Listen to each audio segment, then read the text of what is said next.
Forget about what the calendar says. Football season is right around the corner, and that means best ball week at DraftKings isn't far behind.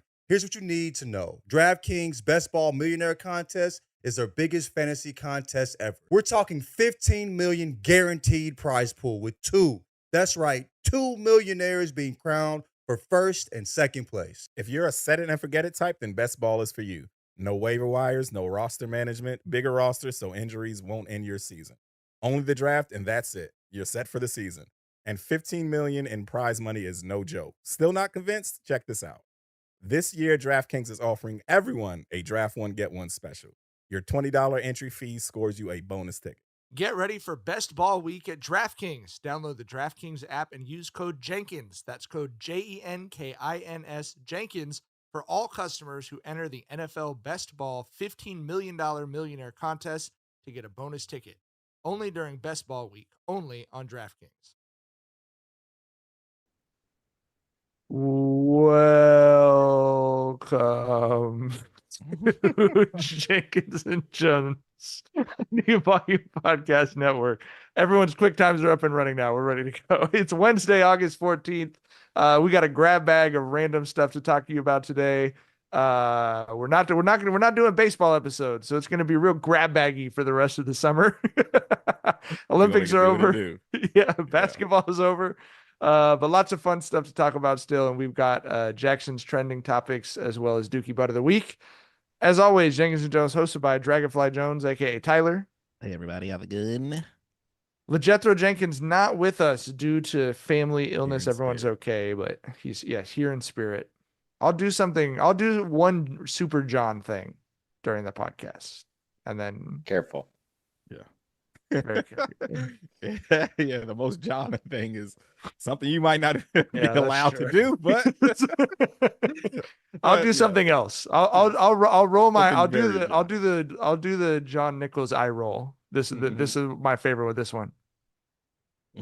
I'll do that one. I'll do that one time today. I'm Cardi V, aka Mike.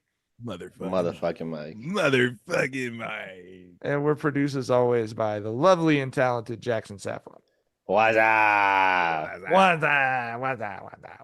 All right. We mentioned it. The Olympics are over. Really what we're doing right now is playing video games. So Jackson, why don't you start us off with an update on how the NCAA college football season is going? We're working to get you, you've got to earn the title fight with Tyler. So you're trying to work your way up. I'm not ready for the title fight with Tyler. I haven't played a football video game in a while, and I was trash to start. I picked USC, my alma mater, and we went 6-6 our first season. Not the best, not what we're hoping for at a newly Big Ten school. Good news is my number one receiver, Zachariah Branch, won the Heisman, and he had 40 touchdowns. So that can show you how good my defense is, because he had, not a joke, 3,300 yards and 44 touchdowns.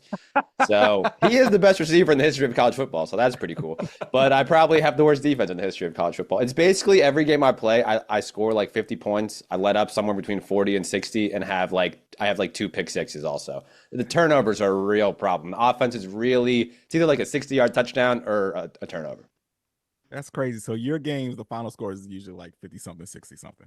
Something like that. Probably not quite that high. It's probably more 40-something to 50-something, but yeah, the defense I'm struggling with the defense. That's for sure. Tyler, does this sound like hustling to you? Do you believe that Jackson's struggling? If you're putting up 50 points a game, I don't know how much you're struggling. You just got to figure that defensive shit out. But damn, I only put up about 35, 40 something a game. But I'm a big run guy, you know. I've always been. I firmly believe in committing to the run. The run. I've always been an air raid, even when I played Madden as a kid and everything. And so being USC and having the air raid, and their number one receiver is actually a 98 speed. I don't think he's actually 98, but he's one of the fastest players in the country in seriousness. And so I basically just spam him, and it works. I like this, man. We already got a clash of football philosophies. A clash of styles. Right. Yeah, I think I'll be ready soon for a title fight, but we got to work our way there. I'm definitely trying to, get my chops back. Well, Mr. Producer of Jenkins and Jones, looking at the episode layout for the next 2 weeks, if you could get it done by next week, that'd be great. Yeah, we're gonna get into games really fast. I think we can start with make John and Tyler, mostly John, guess that white person. Okay.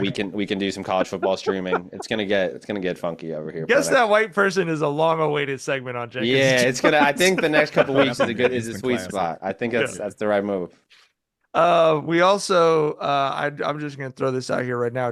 Joshua Chapman, who's a great Jenkins and Jones fan, who's sent us plenty of good ideas over the course of the course of the show, says we have to do a stream of Jackson versus Tyler, and that I need to do play-by-play with John on color commentary. And we'd do it on Twitch and raise money for charity. I don't know how to do any of that shit, but I think that's a great idea. We will attempt to do it on the YouTube channel if I can figure it out, but not Twitch. But regardless, it is fuck Twitch. Yeah, fuck. It's not fuck Twitch. It's we need more subscribers on the YouTube channel. So we need more subs. We're like Subway. subscribe. Like and subscribe. YouTube.com/@JenkinsandJones. Okay, I'm fired up for that. Hopefully next week, but we will let everyone know. The rest of the show scheduled this week, tomorrow, Thursday at 9 a.m. West Coast, noon East Coast. We're going to do a live mailbag. So we'll be live on YouTube. If you've got questions for us, come hang out in the chat and throw us questions. And we're obviously hoping John will be back at that point, but that'll be fun. We haven't done a mailbag in 2 or 3 months, I think. It's been a minute. Yeah. I don't know. I know people have questions. I know. Is the chat excited for the game, Jackson? The chat is very excited for the game. They're asking what difficulty we're playing on. I had to let them know we're playing Heisman. I asked Tyler before I started my dynasty. I was like, I got to play on Heisman, huh? And he was like, yeah, you do. Because otherwise the whole game would just be people making fun of us, I feel like. Right. Imagine if I was not playing on Heisman, I would have had 60 touchdowns with that dude. So, But yeah, everyone's excited. We got,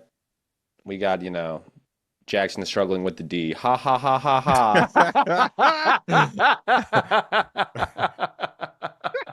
So, but the chat's excited for sure.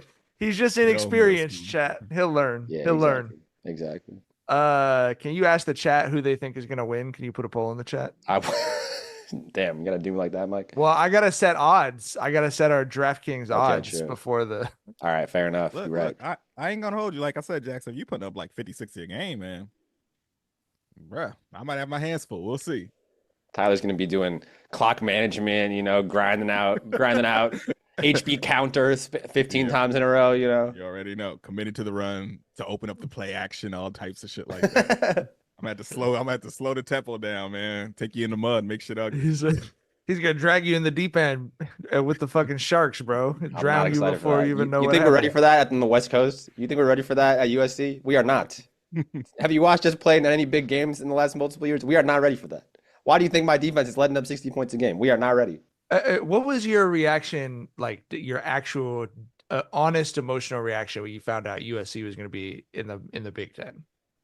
I hate it. I hate it. I mean, like everyone sort of hates Larry Scott.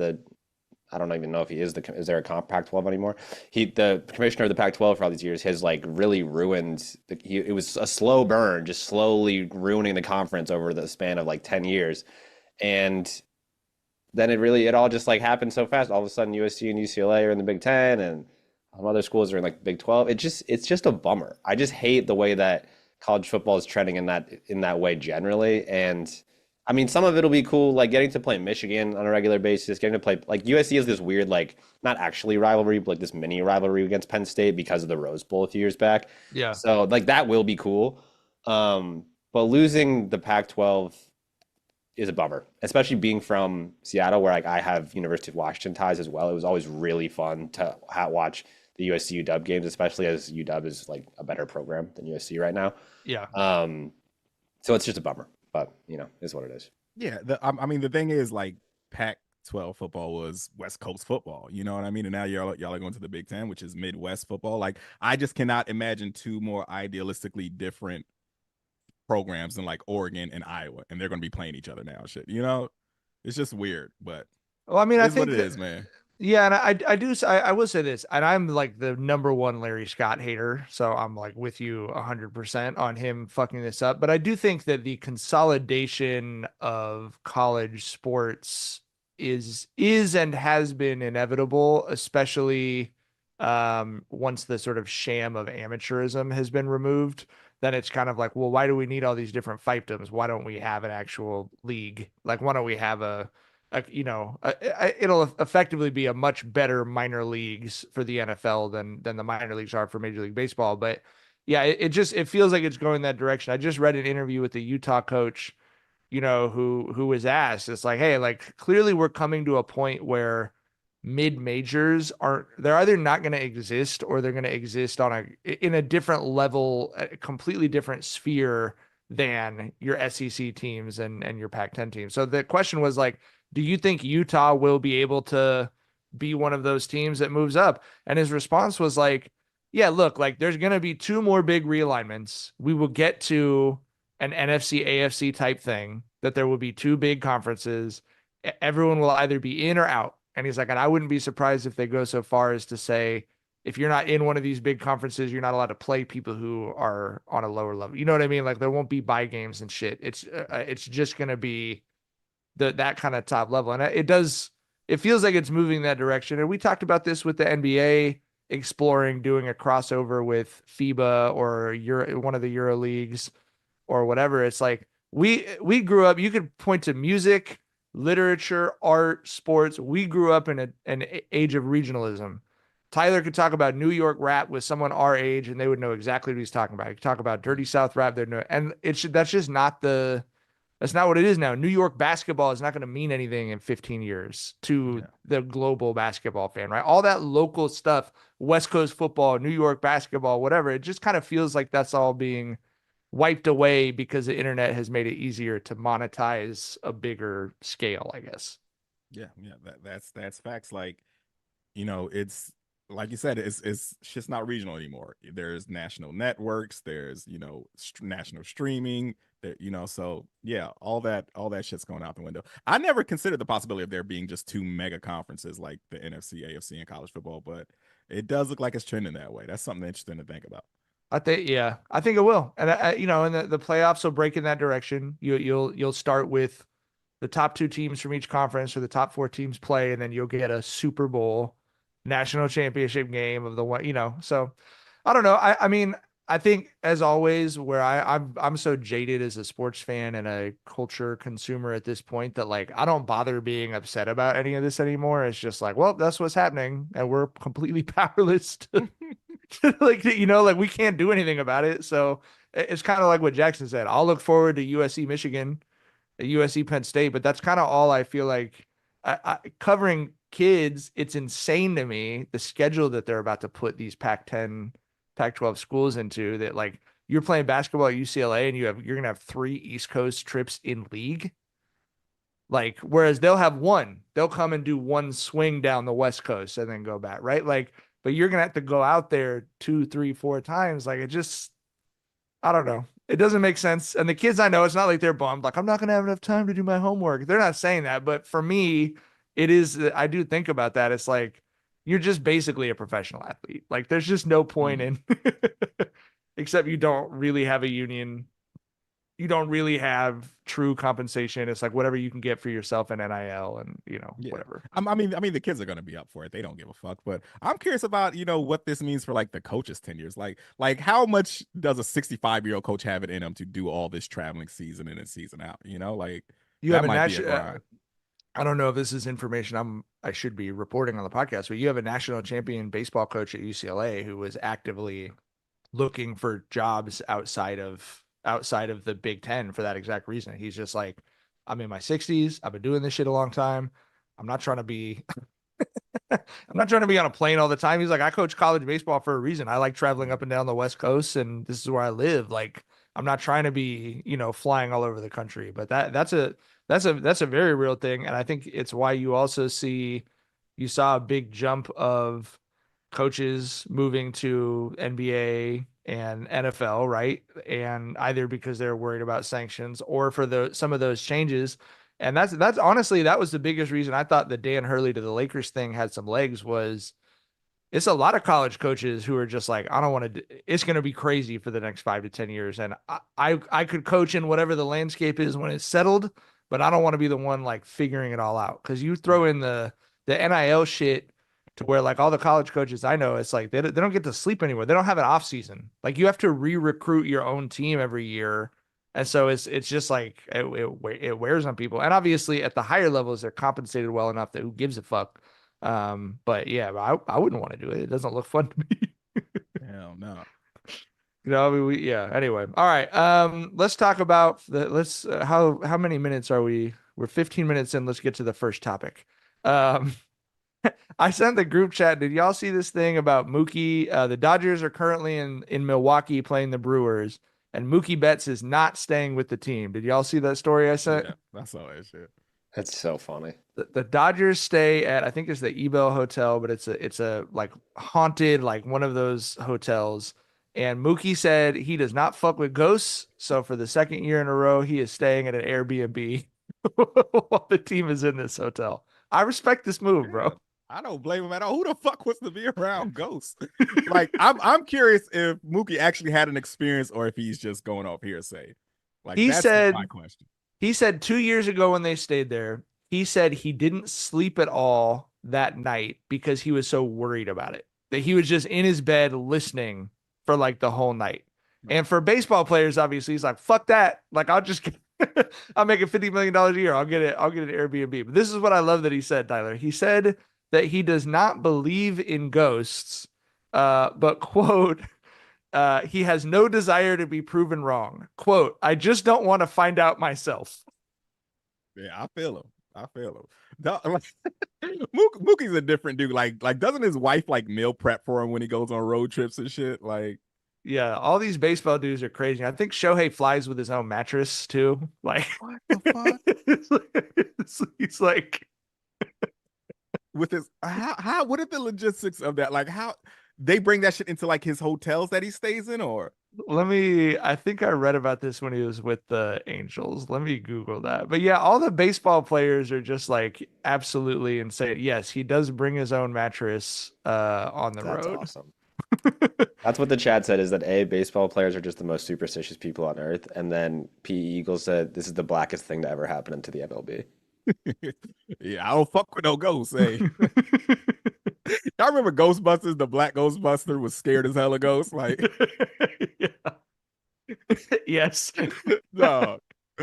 Yeah, that shit was always funny as fuck. And that's true. Yeah, that is like a black dude who grew up in Tennessee. That is Mookie. 1,000%, bro. Yeah. Yeah, no, I get it. I also don't believe in ghosts, but also don't seek out haunted hotels or desire to be proven wrong. So I completely understand that. You don't believe in ghosts? Well, I'll be honest with you, Tyler. Your story of you and your brother and that graveyard is like probably the most credible ghost story that I feel like I've heard. Which you should tell, by the way. But my personal feeling on ghosts is, I just feel like we'd know. Like, I just feel like there'd be more, you know what I mean? Like, and I've had some stuff like after my dad died, but I think our brains are so creative, and it just feels like at this point, first of all, there's like several billion more dead people than there are alive people. So it feels like they'd be up our ass, like everywhere. You know what I mean? And I don't know. So I wouldn't say that I would not say that I don't believe in the supernatural, but I guess I don't believe in like the story of ghosts, that it's like I could die and then be like hanging out consciously, like watching my kids or something. I don't believe in that. Gotcha. All right. So yeah, the ghost story, bro. Like, it's a legit story. Yeah. This was a summer. Me and my brother were at a family reunion, country ass part of Virginia, South Boston area, if anyone's familiar with Virginia, like middle of nowhere, like 30 minutes from North Carolina, country as hell. And we finished our family reunion. We got on the road to go back home, and we drove past what we knew was a graveyard because it was our family's graveyard. So we were familiar with that. And we just saw like a woman walking in like a white dress, and it was like 1 a.m. And we looked back in the rear view and she was gone. And we both were like, did you see that shit? And bro, look, I'm not here to be a ghost evangelicus because I saw it and my brother saw it and we both know that we saw it. So that's good enough for me, dog. And No, also, I'm gonna tell you this. I'm gonna tell you this. Do you remember this shit on Twitter? There's this girl who said that she had a ghost in her house. And she recorded herself bent over twerking and a ghost hand slapped her ass. And it's on film. I'll find that shit and send it to the group chat. I promise you, bro. When you see that shit, a ghost hand slapping some ass might be enough to sway you here, man. I'm gonna find it, dog. I'm skeptical of this, but that does sound convincing. But the reason your story was like super, I've actually told that story several times, your story, because of that, like, you know, you both seeing the same thing without being like, oh, did you like, because you know that's usually the stories you hear is like someone feels a chill and they're like, do you feel that chill? And then like I very much believe in the creativity and suggestibility of the human mind, but the fact that y'all separately, independently saw the same thing, that to me is the most like, oh, that's some out there shit. You know what I mean? She was wearing like a motherfucking 1848 dress. Like that shit was frilly as fuck. Like I vividly remember that shit. But so like, even if I believe you saw a woman who used to be alive, like I would be more inclined to believe that there's like an after image of some type than that it's like she's there bored. You know what I mean? Like I just feel like, because I just feel like if it was me, I'd get on TV. You know what I mean? If I'm a ghost, like, you know what I mean? It's like like the ghosts aren't invested in like, it's not like Batman, where it's like, is Batman a rumor? Is he real? It's like, well, Batman doesn't want you to know if he's real or not. Why would ghosts be invested in us? I feel like ghosts would be desperate to be like, yes, there is an afterlife. I'm still here. So I don't feel like you retaining like consciousness or something like that. But like, I believe, you know, scientifically, we learn more insane things about our world every year. Like they're talking about the idea that trees across the planet might be able to talk to each other through their root structures and shit. Like all this stuff that's like, that's always happened. We're just developing the ability to measure and like uncover that. So I'm more like interested in, as electron microscopes and all this other shit become more like available, I'm just interested in what else we'll learn. But yeah, I don't think it's like, oh, it's unresolved, so like my spirit won't, like, I don't believe in that. You know what I mean? Yeah. But Elijah in the chat said, if Jenkins and Jones gets to YouTube channel gets to 50,000 subs, we should do a sleepover in a haunted house. I don't think I would do it. I don't think I would do a sleepover in a haunted house, even as someone who did. But I'm on the exact same thing as Mookie. I don't need to find out that way. Right. It's not gonna be me. Yeah, like I love haunting. I think it was John, not Tyler, but I love Haunting a Hill House on Netflix. It's like one of my favorite shows of all time. I feel like just seeing that show prevents me from sleeping in a haunted house. Like I would just be thinking about that the whole fucking time. But what if ghosts just want to, you know, just have fun and kick back and slap some ass every now and then? Like, does that make more sense to you? Is that more feasible? Yeah, doesn't that make more sense though than like if you're dead? Yeah, I feel like you'd just be about good times, right? Like, yeah, like you don't have no bills or nothing no more, dog. Like why are you so mad? You know, right? You don't have a mortgage. You don't have a job you hate. Life is good, dog. Well, I mean, like, not to be too realistic, bro, but just as a journalist, like, I've been the last interview for quite a few people who knew that they were like right at the end of their life or whatever, and they're always this actually, it's been life changing to me. They have a completely different perspective than we do because of what you just said. Like, there's a scientific theory that across all cultures, there's this idea of the white light for people who've had a near-death experience or who've died and then come back. And the feeling is that the white light is literally like almost an effervescence of your brain releasing all of the shit you've been worried about your whole life. Yeah. And that's like so like, yeah, like, and then that's why I never believe it's like you're a ghost and then it's like, oh, but I'm trying to solve a crime or something. Yeah. It's like I can't see caring about any of that shit, but slapping ass though, for sure. Yeah. You know, that near-death experience shit you talk about, that's something that actually comforts me when I think about, you know, what happens after all of this, because like the people who come back from near-death experiences, people who have died and you know, clinically died and came back, there's always the common theme that they say there was just a feeling of euphoria and just good vibes and feeling stress-free like they never felt before when they passed, right? And it's well documented that a lot of people who come back from these experiences go into deep depression because they're like, that I was just in a really good, I was just in such a state of bliss, and now I'm back to this. Right? Y'all got me worried about Netflix is charging me an extra $8 a month for 4K now, like shit like that. Yeah, I mean, you went back to the source, like whatever that is, whatever you believe that is. It's like you were rejoining that, and then now you gotta pay for gas again. And now you gotta pay for that fucking Easy Pass ticket. when you were driving at 3 a.m. and the toll booths weren't open. Hey, I know I'm probably in the extreme minority on this, but those things are why, like, I have the running joke with Shar that's like, just microchip me, bro. Like, just, like, and then just charge me whatever it is. You just take it out of the account. Don't fucking send me a thing 60 days later like, you forgot about that toll at 2 o'clock in the morning. It's like, I'm fine paying. I just don't want more shit to think about. You know what I mean? Like, I remember when we don't do the Amazon thing, but they have the stores where you could fill your cart up and then you just walk out with the cart and it charges you. That sounds like the ideal experience in life to me. That's I would be like the to norm just, in a couple of decades for sure. For sure. Everywhere. Yeah. And that's a giving up our individual. I mean, I have certain pastimes that will be, it'll be difficult to, you have to pay for everything basically, but like, but I don't know. I'll give up some of my stuff for convenience. That's fine with me. I can do that. Okay. Topic 2. Here's a headline from the AP. Chicken wings advertised as boneless can have bones. Ohio Supreme Court decides. Consumers cannot expect boneless chicken wings to actually be free of bones. A divided Ohio Supreme Court ruled Thursday, rejecting claims by a restaurant patron who suffered serious medical complications from getting a bone stuck in his throat. Tyler, are boneless wings, and should consumers be able to expect that boneless wings don't have bones?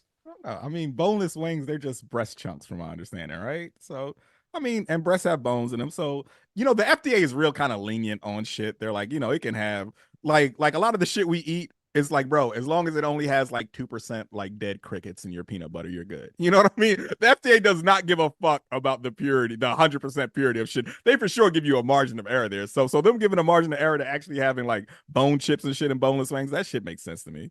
That's what they do. Yeah, I agree. Because here's my thing. How are they supposed to check? Yeah, the fuck are you gonna just be a boneless wing inspector? like just check it, just holding up chunks of chicken to the light and shit. The fuck? Yeah, every single boneless wing in America is inspected. It's got a stamp. Like Jimmy's the one who finger banged your boneless chicken wing today. Bro, did you hear about that cafeteria worker from Chicago who's going to jail for stealing wings on like the school budget and shit? No.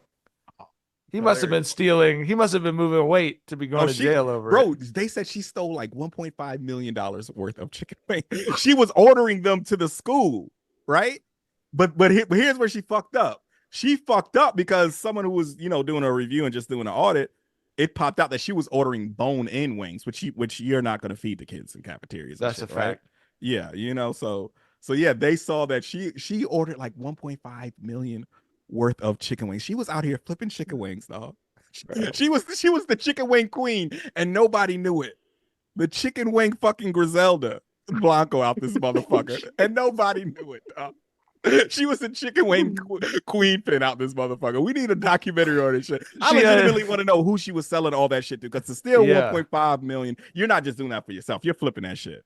No, she's got 6 motherfuckers in the kitchen. Like, this is the lemon pepper guy. This is the spicy guy. This is the mild guy. Like, tossing the shit up and bagging it. That's crazy. $1.5 million of chicken wings. Oh, that's so many chicken wings, bro. That's crazy. They said she was doing this since like 2020, so like 4 years of this shit. But that's still so much. If it was $400,000 a year, that's like $1 million chicken wings. Like, because at a bulk price that a school district would get, That's crazy. Yeah, exactly. She's buying them in bulk. Like she's not doing the whole, $15 pack of chicken wings that we would do. She's buying them in bulk where exactly. she's getting like 100 for like $8 or some shit. Right. You know what I'm That's saying? it. No, for sure. Yeah. She must have been selling to restaurants. Had to be. Because it couldn't be. That would be too much weight. It would be too conspicuous to be selling that many chicken wings out of your kitchen or something like that. It's like 8,500 chicken wings a week. Like it's that's a lot. That's a 24-hour day factory. That's a lot of chicken wings to process. Yeah. If you're using human beings and not like a factory process, that's crazy. And she hadn't been selling them to like mom and pops restaurants because Buffalo Wild Wings going to tell you get the fuck out of here. They're good, So yeah, we needed an investigation here. She's just back the truck up to Buffalo Wild Wings. They're like, we've got chicken wings. We got a plug. Wings is what we do, Jesus Christ. Okay. I got a space story. And I feel like space stories are either they don't hit at all or it's the most interesting shit ever. So I find this super interesting. Were you aware that in 2 billion years, so the structure of the universe, right? Planet, solar system is around one star in a galaxy. Each galaxy could have like billions of stars, right? Galaxies are their own objects that are also orbiting and moving. So like the Milky Way is moving through the universe and the universe is expanding. We know that.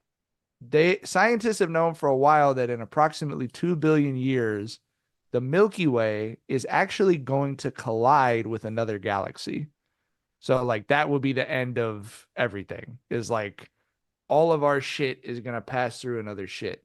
I did not know this until the astronomers in California said they actually now think there's a 50% chance that they will not hit each other in the next 10 billion years and that they will survive. But my takeaway from that was, so there's a 50% chance that they will hit each other and everything in both galaxies will be completely destroyed.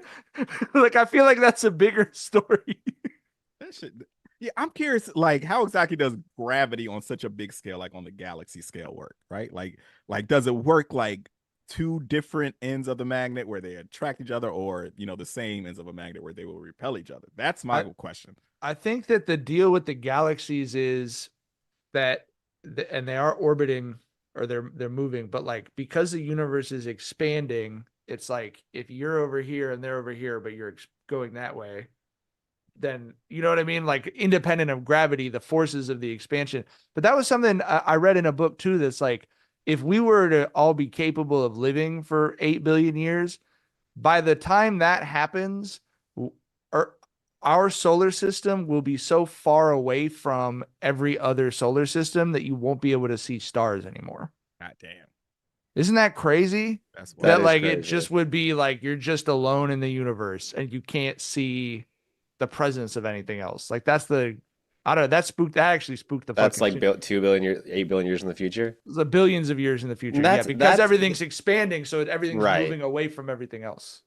And that's why that story and the framing of that story about 50% chance they don't collide feels so like dumb human being coded, where it's like worrying about if your generation, your lineage 10 billion years from now is like gonna survive this galaxy crash. It's like, stop thinking about the human beings 10 billion years from now. It's not about the human beings. It's whether these galaxies are gonna collide and like destroy the entire universe. Like who human beings are gonna be long gone 10 billion years from now. But like, don't worry about us. Yeah, I'd set the over under at like 500 years for humans. Right, 2 billion. And I might be generous. With that, bro. Like we're not gonna be here much longer, dog.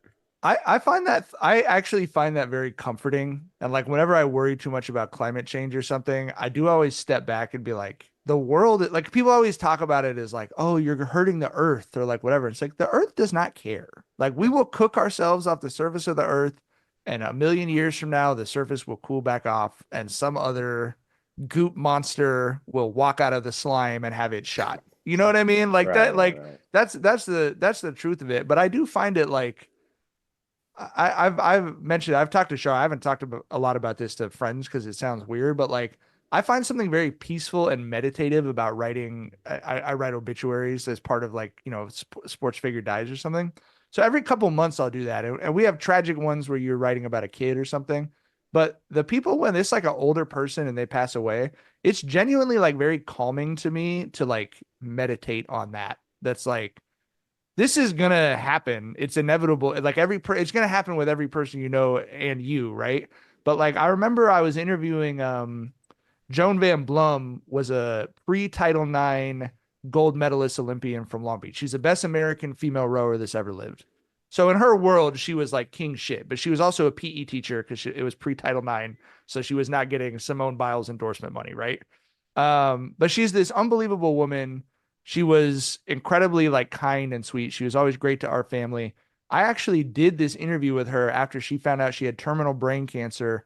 I needed to reschedule it because I had Vinny was like 3 months old at the time. And she said, if you wouldn't mind, would you mind bringing him over?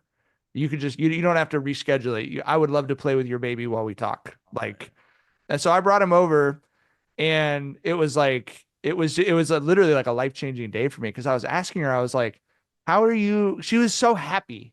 She was like so bright. She was always a very positive person, but I was expecting it to be that's why I didn't want to bring my baby. I was expecting it to be like a very doom and gloom interview. Yeah. And I was like, you don't know when it's going to happen. And she looked at me and she was like, you don't know when it's going to happen.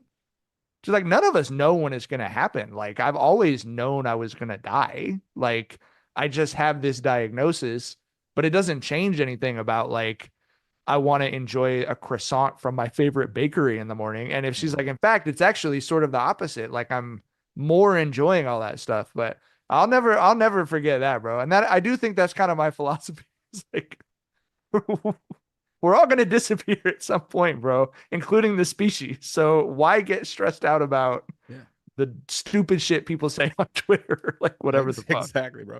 We are all going to not exist at one point. You know what I mean? That's just an inevitable fact. So yeah, I'm with you on that, man. It's just, I think a lot of people are scared of the not knowing. Of course, what's after this. I think also a lot of people are scared of this possibly being the end of it all. You know, there's that too. So yeah, man. I mean, I understand people's apprehension and people's fear of, death. And of course, and I don't want to die right now. Like I've got a whole lot more living to do, but it's gonna happen one of these days. And bro, I don't know, like I don't think you can be petrified of it. I think a healthy aversion to it is normal, and that's human, of course. Yeah. But yeah, it's something that you just I don't think you can let the fear consume you on that because it's inevitable, bro. Yeah. Yeah, for sure. Jackson's so young. He's like, I can't believe they're talking about. No, I feel the same way, bro. I'm like, I'm like a hardcore atheist, and so I'm like, I'm gonna die at some point, and when I do, I just will be dead. There was like, I don't really get the idea of, to your guys' point, like stressing over like what's gonna happen to me after I die. I'm like, one thing is gonna happen, or a different thing is gonna happen, and I am not gonna like personally change the way that I lived, so I don't like curse and I don't have whatever all these different religions are like, if you do these things you'll go to the good place or whatever. I'm like, one thing's gonna happen or another thing's gonna happen, and I'll just deal with it like I'm dealing with it now, and hopefully I don't have to deal with anything. Hopefully I'm just like in this peaceful like bliss and I'm gone. Like hopefully I don't gotta deal with nothing. And that's kind of like, either I will have to deal with something or I won't. I don't know, so I might as well just keep on, I think like John and Tyler and I all had very different geographical upbringings, and we were raised by people with very different religious beliefs. But I think one thing that the three of us bonded like very early in our friendship over, that I think has been true of everyone who's a close friend of mine, is in your head when someone says, even when you were like 10 years old, when someone was like, if God hears you saying a bad word, he's going to be angry. That was always funny. It was just like, I can't. Like I cannot bring myself to think that a being that can see everything happening in the universe is like, did that little shit just say the F word again? Like, I just don't get it, bro. Yeah, motherfuckers be lying on God, dog. If God exists, I know God is sick of motherfuckers lying on his name, dog. Look, talking about this in the afterlife and all this, I'm gonna tell you the first time where I realized that religion wasn't really for me. Grew up in the church, was Black Southern Baptist, of course. That's a culture here, and going to church and the whole recurring theme was when you go to heaven you're gonna praise God eternally. So I was like, So heaven is church forever. I hate church. Like, you got to have a better sell than that, dog. I want to be home playing video games. You know what I'm saying? And you're telling me I got to do this for eternity? That's the payoff? No, get me out. Let me out. I do not want any parts of this, dog. That's No. the best case scenario. We're going to be praising God forever. Church service eternally? Were you kidding me? I cannot wait to get out of church. Send me to hell, please. Like, this sounds way more lit than heaven. I mean, I think that's why, like, that's why hell is emphasized so much in the like evangelical parts of religion, right? It's like it's a lot easier to get people to be scared of something than it is to be excited about being in church for eternity. Yeah, that's fucking great. All right, Jackson. Do you have some guess the topics for us? Yes. Guess the trend. Yes, I do. Guess the trend. I'm sorry. I fucked It's your okay. segment name up. No, we haven't really settled on a good name. So, Sure. okay, the first one is the one that's been sort of trending like in the last like 2 days, I feel like. It's just I'm going to say a single word, and you're going to tell me A, if you know what that word means. It isn't a word in the English language that exists, and B, if you can sort of place it in terms of how it's currently being used. The word is demure, Demure. I have seen the girlies on Twitter having fun with that. So I don't know where it originated from, but they say like very classy, very demure. So I don't know the origins, but I have seen it. It's big on fucking Twitter right now. I don't know where it came from. I have also seen it, and it is a word that I like. So the first couple of times I saw it, I was like, sick, someone's using the word demure. That's dope. And then obviously, as I've seen it more, it's been like, clearly this is referential to something that is different than just the vocabulary. Right. So the vocabulary word is sort of like meaning like modest or shy, right? Like often using like, go ahead. In like a classy way. Yes, right? I was about to Like, say, but not with the sort of not in a timid way, but in a classy way. Yeah, because I think when you hear modest, there's sort of a restrictive thing. But yes, demure, it's more of like modest, but like Tyler said it perfect, like in a classy way. Very Victorian era English. Right, word, right. You know? And so that is more or less the way it's being used now, but it's sort of like being given, like people are given the keys to sort of use it in any sort of context, as opposed to just like sort of the traditional proper context where like the one that was made popular by, or there's a few that have been made popular by this one TikTok user. Her TikTok name is Jules LeBron. So shout out. If she's a Brown stan, seems like. And she was like, she was doing a makeup thing first, but another one that I saw that was really popular, where she's like, when I board the plane, I don't like rush to the front of the line. I don't do any of this thing, very demure. And when the plane lands, I'm not standing up. I'm not like clapping, very demure. We're like going to be very proper about how it's more or less the definition, but sort of applying it to everyday life and more like in the kind of a cutesy kind of way.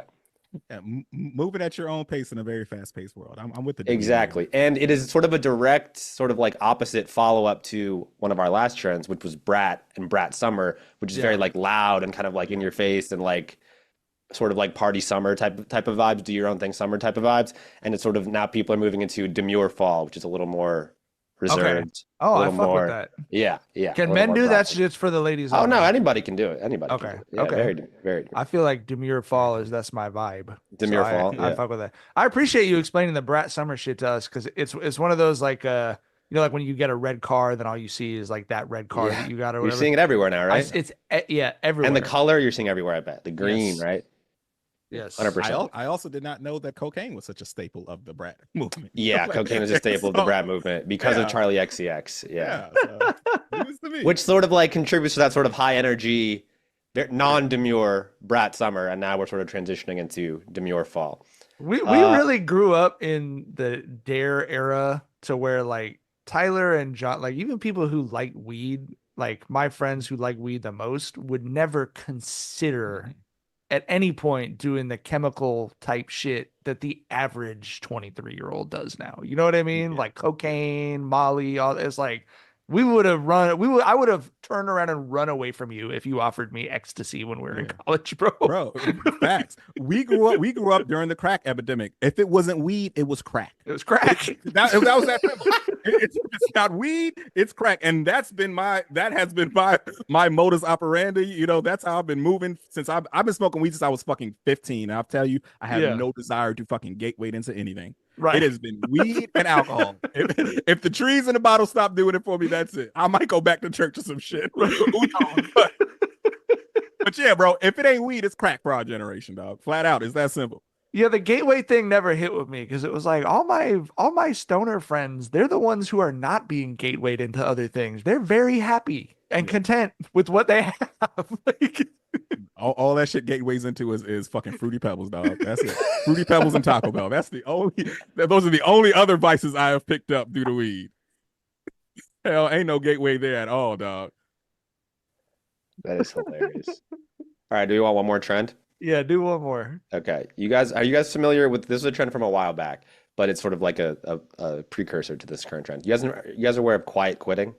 Yeah. Sort of just like doing the bare minimum to eventually get fired, right? Yeah. So the new one, this is sort of like it's sort of passed a little bit because it's more of a summer trend. But you guys heard of quiet vacationing? How the hell do you do that? You want to guess? You just go on vacation and don't tell your bosses and just come back like nothing happened? Bingo, brother. It is a common occurrence of the remote work era for, people my age, where because so many people have remote work now, it's just like going to Hawaii or whatever, and then getting as much work done as you can in like as finite amount of a time, and then basically just hitting vacation the rest of the time. And I figure you guys actually might be supporters of the quiet vacationing movement. It's a real sort of like back and forth between workers and bosses, obviously, because like these like Gen X bosses are like, you gotta be if it's work from home, then it's work from home, right? Mm-hmm. Where all the people my age are like, if I'm getting the work done, like, why do you care where I am? Yeah. I mean, I for sure, I did not know that I was a quiet vacationer. I've done that. I think the three of us are quiet vacationers. I'm a quiet staycationer. Like, there's times where just on a random ass Tuesday, I'm like, all right, I'm gonna knock this shit out. I'm gonna just keep my eyes on my goddamn, Teams and my email, and I'm locking in on fucking college football the rest of the day. Like, for sure, yeah. Look, no one needs to work 8 fucking hours straight. That's just so fucking antiquated. That's something from the fucking era where it took you, half a day to come into town to do your job and shit. Yeah. And the factory era, right? When it's like everyone had to be on the conveyor belt at the same time and shit like that. Exactly. But that's not how shit works. Not at all. Out of my 8-hour workday, I probably work all in all 2 hours max where I'm actually legitimately doing work, So yeah. The rest of it is just being available. Like, exactly. Being available, hopping in meetings and all that bullshit. So I don't have any tension between me and a boss because I run the nonprofit, the 562 that I work for. And then with our show, if people are background watchers, they've seen like we all travel and just do the show from wherever we are, as long as there's a table and the internet. But we did when I'm not going to put anyone's name on this because I know they listen to the show, but when we worked at the newspaper, a close friend of mine was a real quiet vacationer, but it would often put me in a situation where our boss would be like, "Oh, Wednesday, could y'all come in?" And I would just be like, "Oh, well, I think so-and-so's got something going on with his family or something. I don't know, but I'll be there." It's like, "Oh, he's in Hawaii, writing features in Hawaii." Like, listen, and I'm gonna tell the quiet vacationers who have meetings to get into. I'm gonna tell you how you lay the foundation to work around that is you always be the blurred background guy whenever you hop into your meetings, so they can't see that you're in a hotel or whatever when you're doing your vacation shit. So. Little pointer there, free game. Yeah, and then change your contrast so that the tan doesn't show up so much. Like, right. That's fucking great. All right, let's wrap up with Dookie Butt of the Week. Chat, we're gonna need our community Dookie Butt of the Week after we do ours. I'm gonna go first, and say the human brain. I don't understand why we get headaches. It's a great argument against intelligent design for me, but. Do you guys know this? The brain has no pain receptors. So there's no ability for the actual brain to feel pain. And yet there's like, I think 14 different medical grades of headaches that can make you feel as though your brain is either being squeezed or punched or lit on fire or whatever. And I just would prefer it was not the case. As someone who frequently gets headaches, if you were watching the last podcast, I had quite a migraine for the last podcast we did. I just don't understand why it's something we do. It seems like something we could just not do, and I would prefer that. So I'm going to say human beings and headaches and the brain. So what's the science behind headaches? Like, of course, trauma can cause them, of course, dehydration, but why does your brain actually hurt if there are no pain receptors there? I'm confused about that. It just seems like from what I've read quite a bit about it, because what I get are like gas headaches where like I have like a gassy stomach. So if I'm like, that's the main way I'll get them. But I got a lot of migraines when I was going through puberty, and like, it seems like headaches are the drain. They're like the bottom of the assembly of the human body. That it's like, yeah, well, all that, it's got to go somewhere. Like, that's what it seems like. There's just certain types of pain where it's like, well, it's just, it ends up there. And then the brain is so important and central to what we're doing that it's like the body's alarm system of like, you better figure this shit out because you don't want to fuck up anything up here. So yeah, but it's annoying. And the other one I'll say too, and this does not affect me, but it affects me as someone who cares about women, like cramps. Like, why is that? You know what I mean? And I know we all have, it's like, Trash. the first time that was explained to me in high school, I was like, that seems like bullshit, bro. Every month, bro. Every month of Nasty. your life for like a few decades. That's wild as hell. But yeah, cramps are basically the uterus contracting. Yeah. The lining. So that's what the science behind it. But yeah, it's so fucking unfair, dog. It's so unfair. And I just want to say, like, one gender reversal that I think is 100% true. If men were the ones who got cramps, every worker on earth would get a week off a month. Like, because I would not do shit. I wouldn't get out of fucking bed, bro, for 3 days. Like, my fucking midsection, my all of this is fucking trying to kill me right now. My whole pelvic region. You want me to go to 11th grade today? Are you out of your fucking mind? I got 3 weeks of peace every month and 1 week of hell every month. Like, yeah, that shit is not fair, bro. Not fair. And it's also, I think, probably, in my opinion, one of the biggest untold, not in that no one ever talks about it, but in that it's not a big part of reporting on sports, is women who are competing when they're on that part of the cycle to where it's like really heavy or the cramps are really bad. That's like you should automatically get a pay bump. You should automatically get a second gold medal, whatever else. But it is one of those things, especially covering youth sports, where, like, you see someone who's a state champion and they don't make it out of a league meet or something, and a sensitive coach will kind of just give you a, like, she's got some stuff going on right now. So, to kind of let you know, like, you don't want to write this up as a, like, wow, what a surprise that this athlete, you know what I mean? But I remember hearing about that, like 23, 24, the first time it kind of came up as a writer. And I was like, so some of these kids, so like what we venerate with Michael Jordan with the flu game, because that's always my reference as a 90s kid. I was like, women are just 25% of the time female athletes are just doing that.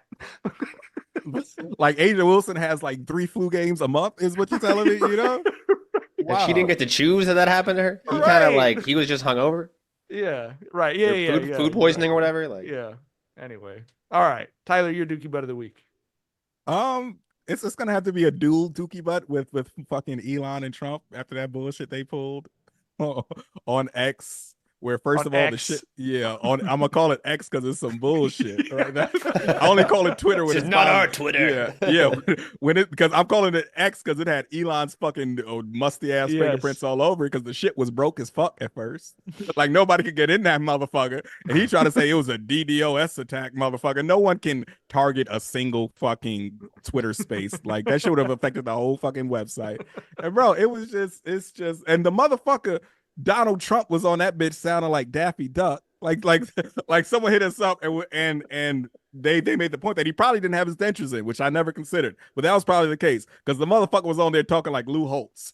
Yes, we need to bust these unions. I like how you do that, Elon. Incriminating the fuck out of himself. He got like labor unions on his ass talking about how he respects how Elon fires strikers and shit. Just a clusterfuck. These motherfuckers are scrambling, dog. Like, look, I understand, even though I hate it so fucking much, why so many people support Trump, right? But it's reached to the point where you're even dumber than I thought if you're still supporting this dude. Because it's like, bro, this motherfucker, he's in his flop era, as the kids say. Yeah. The motherfucker ain't got it no more, dog. He is Shaq in a fucking Celtics jersey. Like, the flair is gone. The motherfucker is not. He's not the firebrand that he used to be. He's stupid as hell, even stupider than he used to be. He's like, not even campaigning, dog. He's doing like one thing a week. His only rally last week was in Montana, which he's gonna win by 20 points. Like, Montana. Bro, I saw pictures of him from like 8 years ago, and I'm like, this is the same vibe I got when I see pictures of Joe Biden from 8 years ago. I'm like, these do not look like the same person. They look like someone who has dramatically aged and who is too old to run for president. Yeah, he gonna get cooked. JD Vance ain't gonna save him. Certainly not. I didn't listen to the spaces, but I did hear that Elon referred to Twitter as Twitter exclusively throughout the entire thing, which I find fucking hilarious. Just a motherfucker. I told you, man, he's the most 1998 ass motherfucker. Like you remember how during the 90s everything was extreme with just an X, not EX tree, just XTREM. I had the extreme acne wash. You know what I mean? The extreme Mountain Dew Baja Blast. Extreme hair spike gel. Yeah. He wanted to call PayPal X when he first bought that shit. Like, this is something he's been wanting to do. Like I said, 1998, like a motherfucker. That man is a human Fruitopia, bro. Like, he's a human Marcy Playground single. Just 1998 is fuck. That motherfucker's been smelling sex and candy for 30 years. Great song. It is a great song. I miss songs like that would just like one and dones, and you knew about them because MTV blew them the fuck up, right? Yeah, and there was like, and there'd be a cool video, and then you never had to think about the band again most of the time. That was, we talked about that when we were talking about Drake fans saying Kendrick was like dragging Not Like Us out, and it was like, this was like, there was like 10 songs a year like this when we were kids. It would just be everywhere for 2 or 3 months and then disappear, and the band would disappear. Like, and there was no greater context to it. It was just, oh, the Bob Dylan's son is singing about one headlight. Cool. See you later. Yeah. All right, Jackson, who's your Dookie Butt of the week? Mine was also going to be Elon, both for this and for a different reason. But I also just want to say, following up on this about this Twitter Spaces, just to add to like the lunacy of these people, is that one of the things that I saw from it was Trump talking about how he wants to get rid of the Department of Education, which is ridiculous on a lot of levels. One, it's a right out of the Project 2025 playbook that he's trying to be like, I don't know what's even in there, even though all of his people wrote it, right? So that's number one. Number two, he was like, I want to send it back to the states. And because we have so many great states that, you know, I think 30 to 35 of these states are going to crush it. And they're going to like have schools as good as Norway. And I'm like, okay, word, like, okay, continue then. And he was like, so 15 of these states, like probably California with Gavin Newsom, mispronounced his name. He goes, but states like that, they're probably going to be terrible. And I'm like, period? That's the end of your sentence? Like, you're just like fine with like half of the country having like bad, in your mind, bad education? I'm like, these people just straight up have no concept of like anything. I don't like pay too much attention to, we do occasionally get the negative comment on the Jenkins and Jones feeds. My favorite one that I genuinely got like a good laugh out of was someone who tweeted us and was like, I used to like this show, but Mike is like so wrong about the politics and John and Tyler are just followers. And I was like, do y'all think I convinced John and Tyler to not like Donald Trump? Like, that was his like theory. Are you kidding me? How do you listen to this podcast and think that we like Trump in any fucking capacity? Fuck that motherfucker. Fuck that. I just also like the idea that like in the group chat 10 years ago, you guys were like, Donald Trump is a bastion of masculinity, and that I've corrupted you guys slowly. Wait a minute, Mike. You have made us see the light. on this on this on this incredibly racist man who wouldn't spit on me if I was on fire. Fuck Donald Trump. And if you and that motherfucker was lying. He has never listened to an episode in his motherfucking life. Right. Yeah. If you get the vibes that we're Trump supported, come on, dog. I know. Whenever we say some shit about Trump that like gets social, like those motherfuckers start snitching, dog. Motherfuckers will. I have seen people at libs of TikTok, so fast, bro. You're like, yeah, those motherfuckers go to Colin. Hey, is this who you want to do, man? Representing your brand, all types of fuck shit, dog. It's always the funniest when they at Colin, because I'm just like, thank you for letting Colin know that you are hate watching this, because right. you got the wrong boss to try that approach with, bro. Yeah. My other Dookie butt of the week, half of it for Elon, was that there was a story like a week ago that raccoons are breaking into Cybertrucks because they look like trash cans. Yes. Which is the funniest thing in the entire world. Yes. Yeah, a dude went camping and there were raccoon paw prints all on his Cybertruck, and the fucking bed of his shit had gotten bitten into. The bed of his shit, the Cybertruck's got the lift up shit that you close down, and Elon has marketed that as being impenetrable, and he calls it the vault instead of a trunk. Like I said, a 1998 motherfucker. But and the raccoons bit all through that bullshit. Your shit can't handle raccoon teeth, and you calling that shit the vault? Are you fucking kidding me? Fuck Elon, man.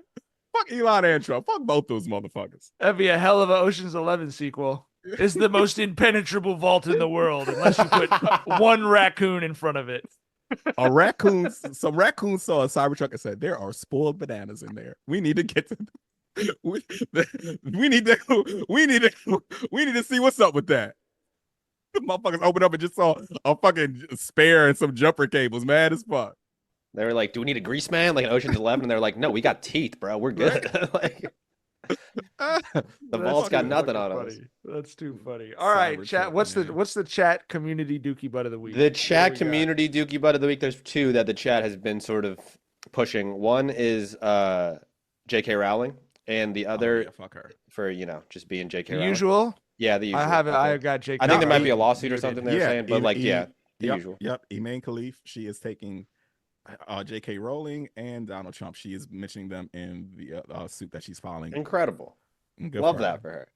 How does I'm obviously rooting for her to bankrupt those specific people. How does that work? Because I know one of the issues in America is the First Amendment basically makes it like and I'm a pro First Amendment person, obviously, but like the First Amendment makes it difficult to like do anything about misinformation or about it's like very difficult. That's why it was such a big deal that Fox News had that settlement levied against them. You have to prove intent and all this other shit. But if you say something about someone who lives in another country, can they sue you under their country's rules, or is it under the rules of the country you live in? And then if like the Algerian court or the French court or wherever she's suing them puts a judgment against J.K. Rowling, how does that work? Is that like enforceable, or it's like she can't go to France or some shit? That's a good question. And she has a French lawyer representing her, and the angle might be that they stoked some fires that endangered her during her time in Paris, which is fucking 100% correct. Which is 100% true. Or endanger her when she goes home to her country where it's illegal to be. Right. Yeah, that too. Yep. So like you said, the whole freedom of speech shit is where you have to kind of prove that the speech was something that could have been harmful, that could have put someone in danger, and I think that's the angle she's taking. But I think that she's suing them in France, right? So she's the burden of proof is higher in America than it is everywhere else. Like for example, like Fox News, I think is just like illegal in most of the world. You know what I mean? It's just like, no, if you're not telling the truth, we can just say you're not. I think it was a big thing between Australia and Murdoch over that. Like, no, if you're just going to lie a bunch, we're just not going to have you on TV. We're not going to allow you to be here. Whereas in America, you can't and again, there's a lot of areas in which that's good, but it's just a unique thing about our country. But if she's suing them in France, I would imagine the burden, it's pretty easy to prove that they put her in danger by lying about her. That's obviously, I think everyone saw that was the case. So, okay, that's a good one, chat. That's a good one. And the other one is the IOC for stripping Jordan Childs of her bronze medal.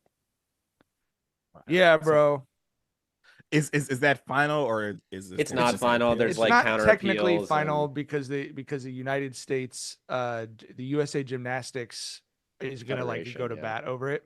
But the IOC has like ruled that their appeal within the grounds of the appeal framework will not be heard, because there was, I think Claire mentioned that someone had filmed that, oh, Yeah. actually the appeal did happen within the time window, and so they're not going to hear that. But so that does not stop the USA Gymnastics from going ham and challenging it legally.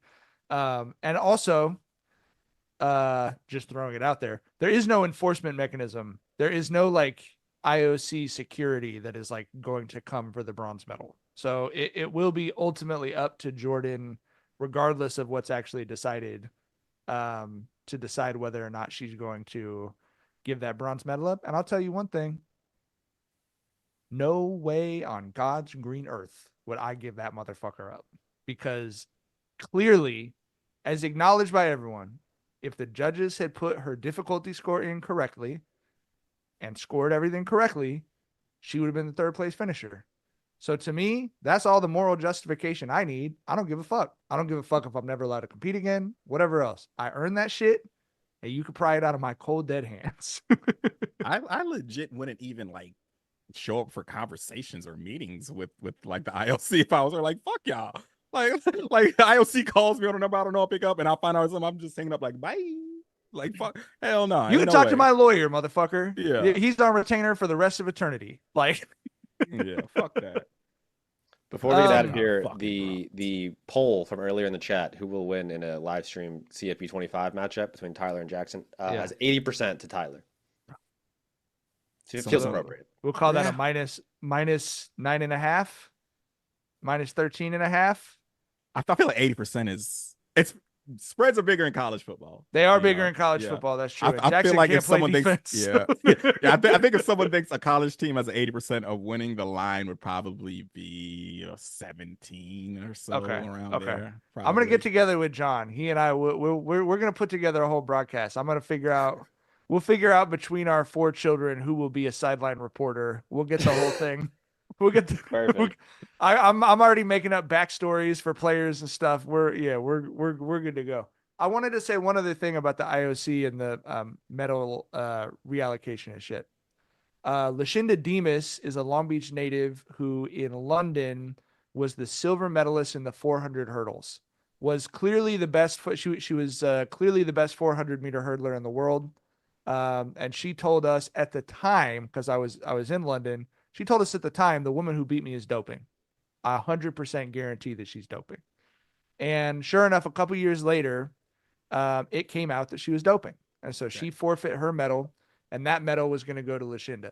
Lashinda was robbed of what would have been an incredible moment, because she was the first American woman in history to win the 400 meter. Now, Sydney McLaughlin is going to win that shit for the next 60 years, obviously. But Lashinda was the first one. And this is what the IOC contacted her and said. We got a gold medal for you.